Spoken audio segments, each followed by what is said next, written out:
ఏం రావాలి 0. కానీ నాకేమొచ్చింది 2 ఇంటూ -5 అంటే negative value, that is less than 0 వచ్చింది. కాబట్టి ఈక్వేషన్ 8 అనేది లాస్ట్ కేసు సాటిస్ఫై అవ్వలేదు, దేర్ఫోర్ రిజెక్ట్. ఈ కేసు మనకి రిజెక్ట్ అవుతుంది. తర్వాత నెక్స్ట్ కేసు, ఒకటి ఈక్వల్ ఒకటి అన్ఈక్వల్, ఇంకొకటి ఈక్వల్ ఇంకోటి అన్ఈక్వల్. ఇప్పుడు చేస్తాను, అది జస్ట్ నోట్ డౌన్. చూడండి, వెరీ ఈజీ, కాకపోతే కొంచెం పేషెన్సీ అవ్వాలి. నేను సాల్వ్ చేశాను, మన వీడియో లెంతీ అవ్వకూడదని.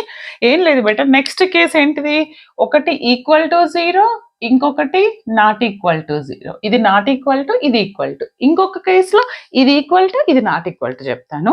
ఇది నాట్ ఈక్వల్ టులో ఇక్కడ కూడా మనం ఏం చేయాలంటే, ఫస్ట్ నాట్ ఈక్వల్ టు 0 అంటే 3/4 సబ్స్టిట్యూట్ చేయాలి. గుర్తుపెట్టుకోండి, lambda value not equal to అన్నప్పుడు మనం